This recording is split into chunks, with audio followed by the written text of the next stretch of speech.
आज मेरा plane crash हो चुका है एक ऐसे आइलैंड पे जो कि बहुत सारे मिस्ट्री से भरा हुआ है। और मेरा नसीब तो देखो, मैं इस आइलैंड को छोड़ भी नहीं सकता क्योंकि मेरे प्लेन का हालत बहुत ही ज्यादा खराब है। पर हाँ, एक चीज मैं कर सकता हूँ, इस आइलैंड को अपना मानकर यहाँ पर 100 दिन तक सर्वाइव कर सकता हूँ। इस आइलैंड के सारे मिस्ट्री और स्ट्रक्चर्स को देख सकता हूँ और हो सके तो 100 दिन के अंत में एंडर ड्रैगन को भी डिफीट करने का कोशिश कर सकता हूँ। बस दिक्कत अभी है कि इन सारी चीजों को मैं कैसे करूंगा, इसका मुझे लिटरली कुछ भी आइडिया नहीं है। मुझे बस इतना पता है कि मैं इस प्लेन से जा रहा था और अचानक इस प्लेन को क्रैश लैंडिंग करना पड़ जाता है और मैं इस आइलैंड पे आके फंस जाता हूँ। और अभी इस आइलैंड के बारे में मुझे कुछ भी आइडिया नहीं है। इस आइलैंड में क्या क्या है, क्या क्या हो सकता है मेरे साथ इस आइलैंड पे, इन सबको फाइंड आउट करने का एक ही तरीका है, इसको एक्सप्लोर करके। और इधर तुम लोग देख ही सकते हो मेरा प्लेन का हालत कितना बुरा है। इसका सब कुछ टूट फूट चुका है। मतलब इसका तो कोई ऑप्शन नहीं है कि मैं इस प्लेन को फिर से रिपेयर कर सकूं। और अगर इस प्लेन को मैंने फिर से रिपेयर कर भी दिया तो इसको चलाएगा कौन, मुझे नहीं आता। तो अभी एक ही ऑप्शन बचता है मेरे पास, जो कि है इस आइलैंड में रह के 100 दिन तक सरवाइव करना। तो मैं जल्दी जल्दी उसी कोशिश में जुट जाता हूँ। पर उससे पहले मैं इस आइलैंड के चारों तरफ थोड़ा बहुत देखने लगता हूँ और मुझे दूर दूर तक इस ओशन के अलावा और कुछ भी नहीं दिख रहा था। तो मैं सोचता हूँ कि ओशन को ताकते रहने से कोई फायदा नहीं होने वाला, मैं अपने प्लेन में वापस आ जाता हूँ। मुझे पता है कि इधर से कुछ होने नहीं वाला इस प्लेन का, फिर भी मैं थोड़ा बहुत कोशिश कर रहा था इसके इंजन रूम में जाके शायद से प्लेन ऑन हो जाए। इधर मैं थोड़ा बहुत बटन दबा रहा था, थोड़ा बहुत हाथ पैर चला रहा था ताकि कुछ हो जाए, कुछ ऐसा आजूबा हो जाए जिससे प्लेन चल पड़े। पर ऐसा कुछ होता है नहीं। तो मैं सोचता हूँ कि ये प्लेन चलने नहीं वाला, तो इसके रिसोर्सेस को कलेक्ट कर लेते। मैं इधर थोड़ा बहुत ग्लास पेन को कलेक्ट करता हूँ। देन इधर पे जो बैरल था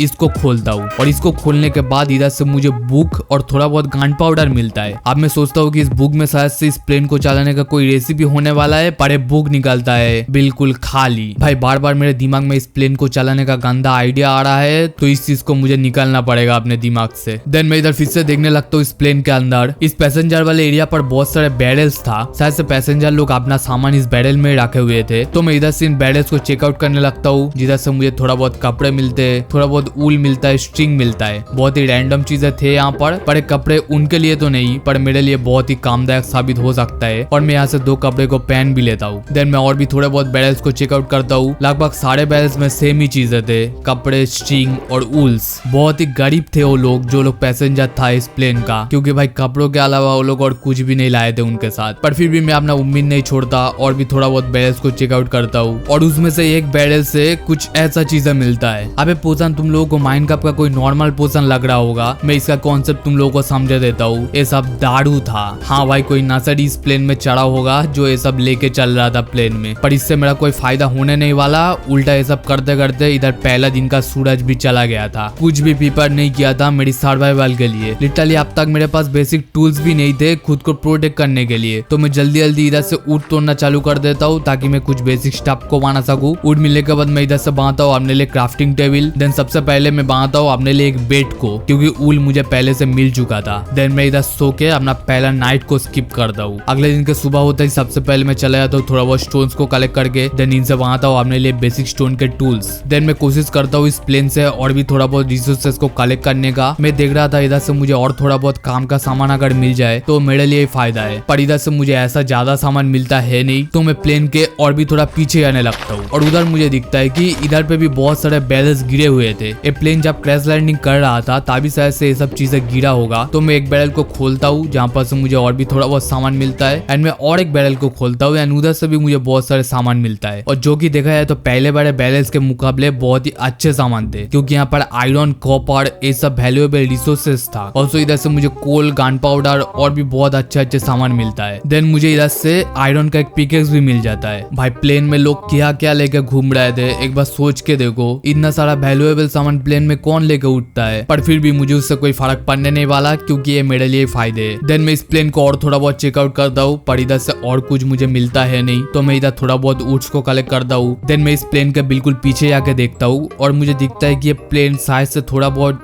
टेढ़ा था। देन मैं अपने मिले हुए आयरन को स्मेल्टिंग के लिए लगा देता हूँ ब्लास्ट फर्नेस में और चला जाता हूँ इस आइलैंड को एक्सप्लोर करने। और तब मुझे लिटरली कुछ भी आइडिया नहीं था कि इस आइलैंड में इतने सारे मिस्ट्री होने वाला है मेरे साथ, इतने सारे चीजें थे इस आइलैंड में। मैं इस आइलैंड को ऐसे ही एक्सप्लोर करते हुए जा रहा था, अचानक से मुझे दूर में दिखता है एक स्ट्रक्चर। पहले तो मुझे दूर से कुछ समझ नहीं आ रहा था कि स्ट्रक्चर में क्या हो सकता है, तो मैं धीरे धीरे इसके पास जाने लगता हूँ। और यहाँ पर पहुंचने के बाद मुझे दिखता है कि ये शायद से एक लाइट हाउस था और यहाँ पर भी एक बैरल था जिसको खोलने के बाद इधर से मुझे थोड़ा बहुत अतरंगी सामान मिलता है। पर कोई नहीं, कुछ तो मिला एटलीस्ट मुझे यहाँ से। तो मैं इसको लेकर अपने आइलैंड पर वापस आ जाता हूँ और फिर से लग जाता हूँ इस आइलैंड को और भी थोड़ा बहुत चेकआउट करने के लिए। एंड थोड़ी देर के बाद मुझे इधर से दिखता है और एक एरिया जहाँ पर मुझे मिलता है और एक अच्छा वाला स्ट्रक्चर। इधर पे था एक शिप रैक। यस, ये शिप यहाँ पर कैसे आया और कहाँ से आया मुझे इसका कोई भी आइडिया नहीं है, पर इस शिप को देख के लग रहा था कि ये शिप यहाँ पर बहुत ही सालों से है और ये शायद से कोई पायरेट का शिप हो सकता है। तो मैं इसको एक्सप्लोर करने के लिए जा तो रहा था, पर मुझे अंदर से बहुत ज्यादा डर लग रहा था इसके लिए, क्योंकि भाई इसके अंदर अगर सच में कोई खतरनाक चीज है तो मुझे उससे संभल के रहना पड़ेगा। क्योंकि भाई मैं इस वॉल को हार्डकोर में खेल रहा हूँ और एक बार जान जाने के बाद मैं इसको फिर से कभी नहीं खेल पाऊंगा। तो मैं बहुत ही संभल के इस शिप पे एंटर करता हूँ और दूर जाके इस शिप को अच्छी तरीके से देखता हूँ। फिलहाल तो मुझे कोई खतरा दिख नहीं रहा था, तो मैं इस शिप के कैबिनेट पे एंटर करता हूँ और इधर पे एज एक्सपेक्टेड थोड़ा बहुत सामान था। यहाँ पर और एक बैरल था जिसको मैं ओपन करता हूँ। इधर से भी मुझे थोड़ा बहुत सामान मिलता है, जिनमें से ज्यादातर चीजें थोड़ा बहुत मिस्टीरियस था, जैसे कि पेंटिंग और एक पैरट का एग। पर इन सारी चीजों को इग्नोर करके मैं फिर से इसको एक्सप्लोर करता हूँ। इधर और भी बैरल्स को खोलता हूँ जहाँ पर से मुझे थोड़ा बहुत गोल्ड मिलता है। देन और एक बैरल को खोलने के बाद उधर से मुझे मिलता है असली रिसोर्सेस, डायमंड्स एंड एमरल्ड्स। और अभी मुझे पक्का पता चल जाता है कि ये कोई पायरेट का शिप था, क्योंकि डायमंड एमरल्ड्स कोई नॉर्मल आदमी तो अपने पास नहीं रख सकता। शायद से कोई लूटेरा ही होगा जो इसको लूट के आया था और अपने शिप पे रखा होगा। और ये रूम भी कोई पायरेट का ही रूम ही होने वाला है। देन मैं शिप को और भी थोड़ा एक्सप्लोर करने लगता हूँ, क्योंकि अगर सच में कोई पायरेट का शिप है तो इधर से मुझे और भी अच्छा सामान मिल सकता है। मैं इस शिप के नीचे आने लगता हूँ, क्योंकि नीचे भी एक कैबिनेट था। नीचे आने के बाद मुझे वहाँ पर ऐसा जेल जैसा कुछ दिखता है, पर इसको इग्नोर करके मैं इस रूम के अंदर चला जाता हूँ। और इधर पे इतने सारे बेड्स था, ये शायद से पायरेट के साथियों का रूम होगा। तो मैं उनके बैल को भी खोलता हूँ और उधर से मुझे मिलता है एक ट्राइडेंट। भाई मैं बोल रहा हूँ ये कोई पायरेट का शिप है, और पायरेट भी कोई ऐसा वैसा पायरेट नहीं, बहुत ही खतरनाक पायरेट होने वाला है। देन मैं और एक बैरल को खोलता हूँ, उधर से भी मुझे थोड़ा बहुत सामान मिलता है और मेनली मिलता है एक टाइटल का सेल। और इन सारी चीजों को लेने के बाद मैं जाने लगता हूँ अपने प्लेन की तरफ वापस, क्योंकि इस शिप को लूटते लूटते मेरा इन्वेंटरी फुल हो चुका था। और मैं चला जाता अपने प्लेन में वापस, ताकि मैं अपने इन्वेंटरी को खाली करके फिर से शिप को लूटने के लिए जा सकूं। और तुम लोग देख ही सकते हो इस चेज में कितना सारे सामान है, और ये सारे सामान मुझे उस शिप से ही मिला था। देन मैं इधर से बांध लेता हूँ कुछ आयरन के चीजों को और एक शील्ड को, और जाने लगता हूँ फिर से उस शिप की तरफ वापस। और वापस जाने वक्त मुझे इधर पहाड़ों के ऊपर एक अच्छा वाला एरिया दिखता है, और इधर भी मुझे कुछ फीलिंग आता है कि इधर पे भी शायद से मुझे कुछ मिल सकता है। तो मैं इस एरिया को भी एक्सप्लोर करता हूँ। और इधर से मुझे ऐसा एक कैंप जैसा दिखा था जहाँ पर एक ब्राउन सल्कर बॉक्स भी था। तो मैं उस सल्कर बॉक्स को ओपन करता हूँ, जिधर से मुझे थोड़ा बहुत सामान मिलता है। तो मैं उस कैंप फायर को जलाता हूँ और फिर से इस एरिया को एक्सप्लोर करने लगता हूँ, पर इधर से और कुछ मुझे मिलता है नहीं। तो मैं चला जाता हूँ फिर से उस शिप की तरफ वापस। और इधर तुम लोग देख ही सकते हो, अगर मेरा गेम का ब्राइटनेस कम होता तो एक कितना स्पूकी लगने वाला था। अभी से मुझे डर लग रहा है फिर से वापस जाने में, पर मुझे पता है कि यहाँ पर मेरे लिए कोई खतरा है नहीं। तो इस बार मैं जाता हूँ उस शिप के पास वाले एरिया में। इधर में भी थोड़ा बहुत स्ट्रक्चर बना हुआ था, तो मैं इसको भी एक्सप्लोर करने के लिए आया था। पहले तो इधर मैं कुछ पॉट्स को लेता हूँ, जैसे ही मैं अपना नजर घुमाता हूँ इधर पे इतने सारे गोल्ड के ब्लॉक्स थे। मतलब अगर वो पायरेट कुछ लूट के आता था तो अपना सारा लूटा हुआ सामान मतलब सोना इधर ही रखने वाला था। और ये सारे रियल गोल्ड भी है, मैंने ट्राई करके देख लिया है। तो मैं जल्दी इन सारे गोल्ड के ब्लॉक्स को ले लेता हूँ और सारे को इंगोट में कन्वर्ट करने के बाद इतने सारे गोल्ड बनते हैं। अगर मैं आइलैंड छोड़कर अभी असली वर्ल्ड में होता तो अब तक मैं मालामाल हो चुका होता, पर ऐसा कुछ होने नहीं वाला। तो मैं वापस आता हूँ शिप में। इधर आने के बाद मैं फिर से सारे बैरल्स को चेकआउट करने लगता हूँ। इधर से मुझे बहुत सारा सामान मिलता है, पर ये बैरल्स नॉर्मल होते हैं। सारे रिसोर्सेज वाले चीजों को शायद से मैं पहले से कलेक्ट कर लिया था, तो अभी ये नॉर्मल वाले बैरल्स ही मेरे लिए बचे हुए थे। तो मैं इन सारी चीजों को कलेक्ट करता हूँ। देन मैं जाता हूँ फिर से वो मेन वाले रूम पर। इधर भी बहुत सारे बैरल्स थे, जिनको खोलने के बाद कुछ मुझे ऐसा खास नहीं मिलता, पर ये वाले सामान भी बहुत ही अच्छे ही थे। तो मैं इन इन सारे को भी कलेक्ट करता हूँ, अपने सालकर बॉक्स में भरता हूँ और चला आता हूँ वापस। और इधर तुम लोग देख ही सकते हो इस चेस्ट में मैं क्या क्या रख रहा हूँ, बहुत ही वैल्यूएबल रिसोर्सेस थे ये सारी चीजें। देन मैं लग जाता हूँ अपने प्लेन को थोड़ा बहुत डेकोरेट करने के लिए। हालांकि मैं इस प्लेन को फिर से चला नहीं सकता या फिर ये प्लेन यूजफुल मेरे लिए और कभी होने नहीं वाला, पर फिर भी ये प्लेन था तो मेरा ही, तो मुझे इसका ख्याल रखना पड़ेगा। देन मैं बना लेता हूँ अपने लिए फुली आयरन के इक्विपमेंट्स को और अभी शायद से मैं तैयार था कोई भी खतरा से फाइट करने के लिए, बस वो खतरा थोड़ा बहुत खतरनाक ना हो। तो अगले दिन मैं फिर से निकल जाता हूँ इस आइलैंड को एक्सप्लोर करने के लिए, क्योंकि अभी तक मुझे समझ में आ गया था कि इस आइलैंड से मुझे बहुत सारे चीजें ही मिलने वाला है। थोड़ा पीछे जाने के बाद मुझे उधर प्लेन का और एक टूटा हुआ हिस्सा दिखता है, तो मैं उसकी तरफ जाने लगता हूँ। इधर कुछ खास होता है नहीं, बस एक बैरल मिलता है जहाँ पर थोड़ा बहुत सामान था, तो मैं इसको इग्नोर करके इस आइलैंड को और भी एक्सप्लोर करता हूँ। थोड़े दूर में मुझे कुछ चेरी ब्लॉसम का ट्री दिखता है, तो मैं उसकी तरफ जाने लगता हूँ। इधर मैं सोचा था शायद से एक चेरी ब्लॉसम बायोम होने वाला है, पर उधर जाने के बाद मुझे पता चलता है ये कोई बायोम नहीं, एक कब्रिस्तान था। और उधर पे जीसस वाला साइन भी था और उसके नीचे एक किताब भी था जहाँ पर एक मैसेज भी लिखा हुआ था। और इस मैसेज को पढ़ने के बाद मैं इस जगह को छोड़कर जल्दी से भाग आता हूँ, क्योंकि इधर पे लिटरली किसी का भाई का डेड बॉडी दफनाया गया है। भाई मुझे उस जगह में नहीं रहना, मैं जल्दी से भागता हूँ उस जगह से और चला आता हूँ एक केव में। और इस केव में भी मुझे एक कैंप जैसा कुछ दिखता है। भाई इधर में जगह जगह में कैंप लगा हुआ है और उधर कैंप फायर भी लगा हुआ है। मेरा प्लेन क्रैश होने से पहले इस आइलैंड पे जरूर से कोई रहता होगा,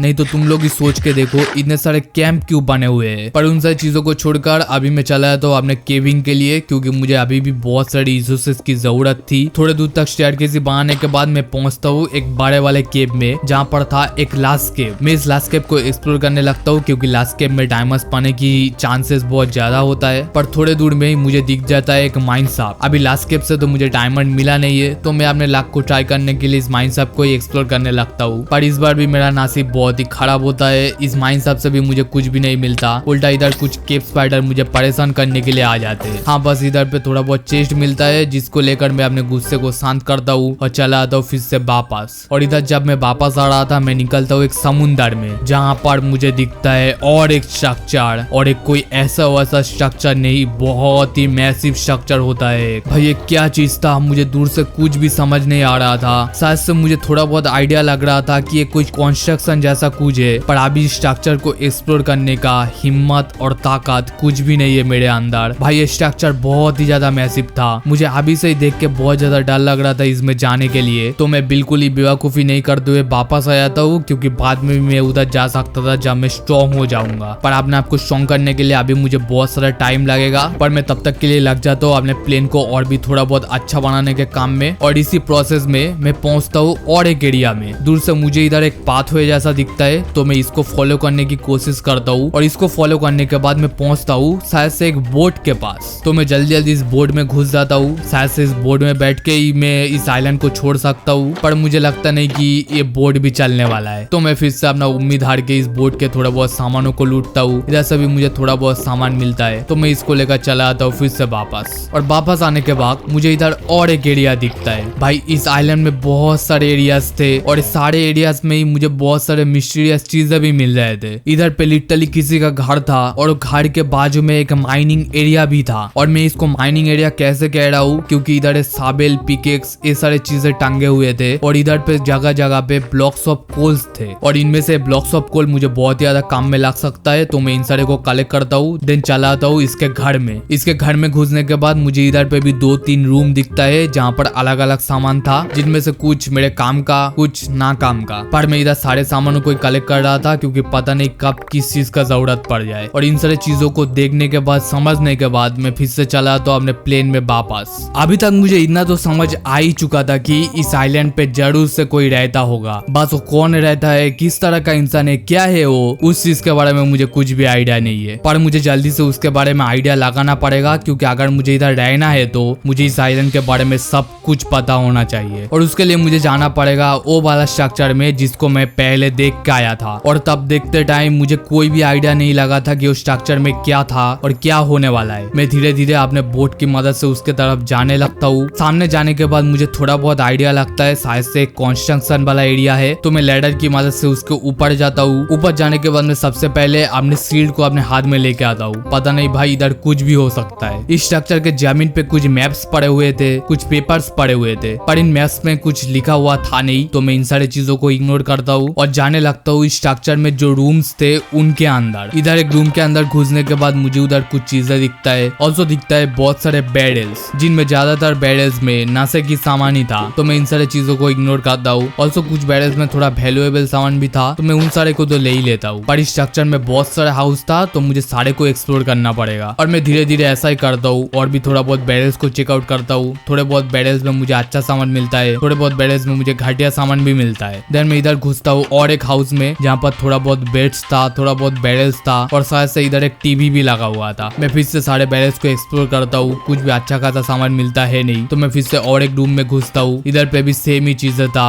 टीवी, कंप्यूटर, ये सभी चीजें, और इस हाउस के बैरल्स में भी सारे सेम ही चीजें थे। तो मैं फिर से घुसता हूँ और एक हाउस में, यहाँ पर भी लगभग सेम ही चीजें थे। और इधर मैं सोचता हूँ शायद से एक पोशन को मुझे भी पी के देखना चाहिए, ज्यादा से ज्यादा क्या ही हो जाएगा। पर इसको पीने के बाद ये क्या हो रहा था, पर थोड़ी देर बाद ये ठीक हो जाता है, तो मैं फिर से अपना एक्सप्लोरेशन चालू कर देता हूँ। इधर मैं घुसता हूँ और एक हाउस में जहाँ पर भी बहुत सारे बैरल्स थे। पर शायद से था एक लाइब्रेरी वाला हाउस, क्योंकि इधर ज्यादातर बैरल्स में था बहुत सारे बुक सेल्फ और कुछ ए नाम का बुक, पर इस बुक में भी कुछ लिखा हुआ होता है नहीं, तो मैं इसको इग्नोर करके बाहर चला जाता हूँ। और इधर तुम लोग देख ही सकते हो स्ट्रक्चर कितना मैसिव है, इधर पे कितने सारे हाउसेस थे। तो मैं चला जाता हूँ और एक हाउस में जहाँ पर भी सेम ही चीजें था लगभग, पर एक बैरल से मुझे थोड़ा बहुत डायमंड और वैल्यूएबल चीजें मिलता है, तो मैं उन सारे को लेता हूँ और फिर से चालू कर देता हूँ अपना एक्सप्लोरेशन। इधर ज्यादातर हाउस में तो सेम ही चीजें थे, बस एक हाउस को छोड़कर। बिल्कुल टॉप में एक हाउस था जिसके अंदर घुसने के बाद मुझे इधर कुछ अतरंगी चीजें दिखता है, खास करके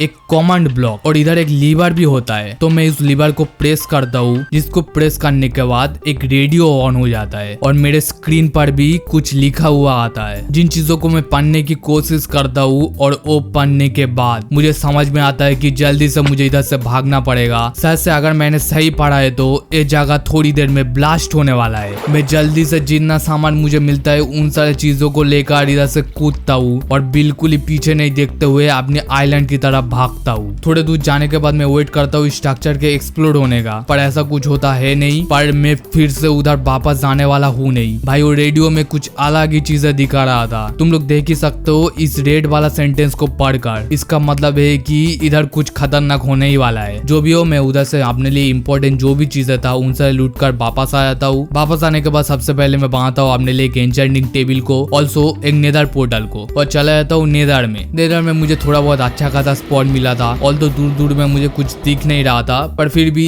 एक अच्छा स्पॉन ही था। तो मैं फिर से वापस चला जाता हूँ। वापस आके मुझे जो बुक्स मिले थे उनसे सारे बुक सेल्फ को बनाता हूँ और बना लेता हूँ अपने एन्चेंटिंग सेटअप को। बस यहाँ पर एन्चेंटिंग करने के लिए मुझे लेवल्स की कमी पड़ रही थी, पर इस आइलैंड में लेवल्स कलेक्ट करने का कोई जरिया मुझे अभी तक मिला नहीं था। ऐसा भी इस आइलैंड को मैंने पूरी तरीके से एक्सप्लोर भी नहीं किया था, तो मैं फिर से निकल जाता हूँ इस आइलैंड को और भी थोड़ा बहुत एक्सप्लोर करने के लिए। इस आइलैंड को और थोड़ा बहुत देखने के बाद मुझे इधर और एक एरिया दिखता है जो भी देखने में बहुत ही ज्यादा मिस्टीरियस लग रहा था। अलग सा एंट्रेंस दिख रहा था मुझे इस स्ट्रक्चर में घुसने के लिए। तो मैं भी धीरे धीरे स्ट्रक्चर के अंदर जाने लगता हूँ, जहाँ पर माइंस हब जैसा कुछ बनाया हुआ था, और शायद से इसके अंदर घुसने में मुझे अलग अलग चीजें मिल सकता है। थोड़ी दूर जाने के बाद मुझे इधर पे दिखता है एक स्पॉनर, जो कि होता है एक ज़ॉम्बी का स्पॉनर। पहले तो मैं इस स्पॉनर के चेस्ट में देखता हूँ, जहाँ पर मुझे थोड़ा बहुत अच्छा खासा सामान मिलता है, पर अभी मैं इसको लेने वाला नहीं हूँ, मैं इसको बाद में लेने वाला हूँ। तब तक के लिए मैं चला जाता हूँ इस एरिया को और भी एक्सप्लोर करने के लिए। थोड़ी दूर में मुझे इधर एक पार्कोट जैसा एरिया दिखता है, पर मैं प्रो होता हूँ नहीं, तो मैं इसके नीचे जाने वाला हूँ नहीं। मैं फिर से इस एरिया को एक्सप्लोर करने लगता हूँ एंड थोड़े दूर बाद मुझे इधर और एक एरिया दिख जाता है, जहाँ पर होता है एक रैवेजर। पर मेरा किस्मत अच्छा था कि ये ट्रैप था, ये मेरे पास आ नहीं सकता, तो मैं इसको इग्नोर करते हुए बाकी के चीजों को लूटता हूँ, जहाँ पर से मुझे बहुत सारा गोल्ड मिलता है। ऑल्सो मैं इस रैवेजर को मार ही देता हूँ, क्योंकि इसको मारने से बदले में मुझे सैडल मिलने वाला है। देन मैं फिर से चला जाता हूँ एक्सप्लोर करने। इधर मैं पहुंचता हूँ और एक रूम में, जहाँ पर होता है एक टोटेम ऑफ अनडाइंग। ये हुआ एक अच्छा वाला लूट, क्योंकि टोटेम ऑफ अनडाइंग मिलने की वजह से मुझे अभी और एक लाइफ मिलने वाला है। तो मैं इस टोटेम को कलेक्ट करता हूँ और इसको मैं अपने ऑफ हैंड में रख देता हूँ। देन चला जाता हूँ फिर से इस एरिया में, पर और भी थोड़े टाइम ढूंढने के बाद भी मुझे इधर और कुछ भी नहीं मिलता, तो मैं फिर से वापस चला आता हूँ। एक चीज जो बहुत ही अच्छा उस एरिया में मुझे मिला था, जो कि होता है ज़ॉम्बी का स्पॉनर, क्योंकि स्पॉनर को अगर मैं एक्सपी फार्म में कन्वर्ट कर लूँ तो उधर से मुझे बहुत सारा एक्सपी मिल सकता है, जो मेरा एन्चेंटिंग में काम में आएगा। और मैं अभी फिर से आता हूँ उसी स्ट्रक्चर में इसी काम को करने के लिए। पहले मैं चला आता हूँ स्पॉनर के पास, जहाँ पर एक एक करके बहुत सारे ज़ॉम्बी स्पॉन भी हो रहे थे। ऑल्सो मुझे ऊपर से और भी ज़ॉम्बीज के स्पॉन होने की आवाज भी आ रहा था, तो मैं इसके ऊपर थोड़ा सा डिग डाउन करता हूँ एंड ऊपर जाने के बाद मुझे पता चलता है इधर और एक जॉम्बी का स्पॉनर है। मतलब इधर डबल जॉम्बी का स्पॉनर मुझे मिल चुका है और अगर इधर से मैं एक एक्सट्रीम फार्म को बना सकूँ तो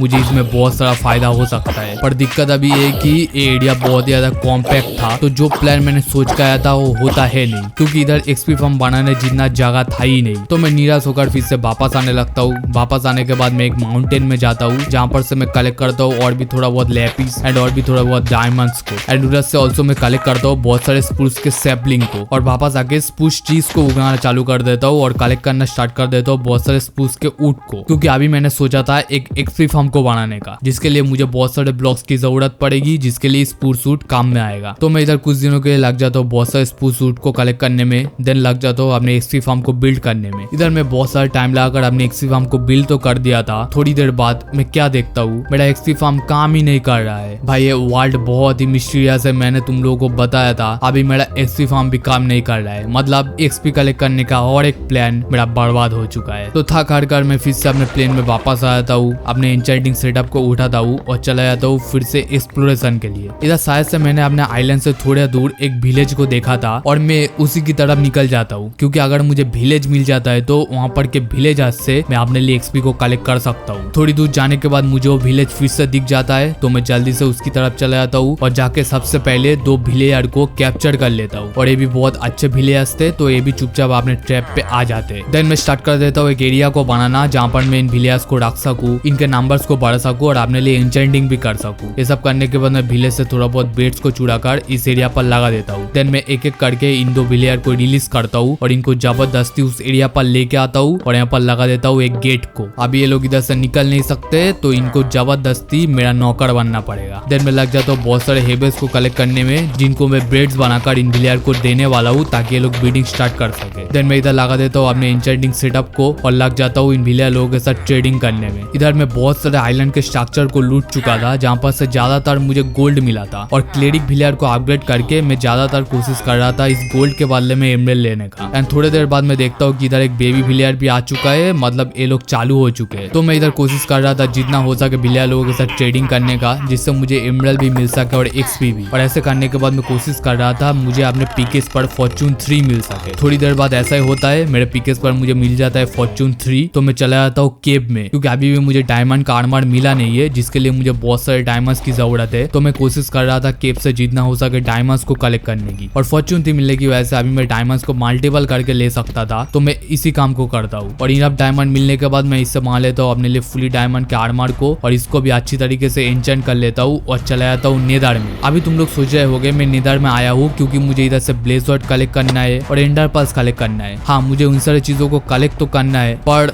ऐसा कुछ भी नहीं है। मुझे इधर से जाना है 1000 by 1000 वाले एरिया पार्ट। यस, इस वॉल में ऐसा एक एरिया है जहाँ पर जाने से मुझे एंड में जाने के लिए सारी चीजें ऐसे ही मिल जाने वाला है। तो मैं जाने लगता हूँ उस सफर पर नेदर का सफर इतना आसानी से होने वाला है नहीं। एक तो ये स्ट्राइडर था जिसकी वजह से मुझे इस सफर को करने में थोड़ा बहुत आसानी हुई, पर फिर भी मुझे बहुत ज्यादा स्ट्रगल करना पड़ रहा था उधर जाने के लिए। पर फाइनली मैं जैसे तैसे करके उस एरिया पर आता हूँ और यहाँ पर मुझे दिख जाता है वो स्ट्रक्चर। तो मैं जल्दी से ब्रिज बनाकर उसकी तरफ जाने लगता हूँ। इधर जाने के बाद मैं हटाता हूँ एक ऑक्सीडियन को और इधर से मिल जाता है मुझे एक चेस्ट जहाँ पर था and portal frame, eye of ender और एक बो भी। तो मैं जल्दी से ओवरऑल में वापस आकर इस एंड पोर्टल के फ्रेम को लगाता हूँ, देन लगा देता हूँ सारे आइस ऑफ एंडर को और एक्टिवेट कर देता हूँ इस एंड पोर्टल को। देन मैं जल्दी से कूद जाता हूँ एंड में जाने के बाद मैं जल्दी अपने बोस एंड एरोस की मदद से सारे आइस ऑफ एंडर्स को फोड़ता हूँ और ये सब काम होने के बाद मैं मारना स्टार्ट कर देता हूँ एंडर ड्रैगन को। ऑब्वियसली फाइट बहुत देर तक चलता है। एंडर ड्रैगन हार मानने के लिए बिल्कुल भी राजी नहीं था, पर फिर भी मैं इसको बहुत सारे एरोस का हिट मारता हूँ। देन ऐसे ही करते करते एंडर ड्रैगन फाइनली डिफीट हो जाता है और यहाँ पर ही होता है मेरा 100 डेज खत्म। वीडियो अच्छा लगा तो वीडियो को लाइक कर देना, चैनल को सब्सक्राइब कर देना। मिलता हूँ मैं तुम लोगों से नेक्स्ट वीडियो पे, तब तक के लिए बाय।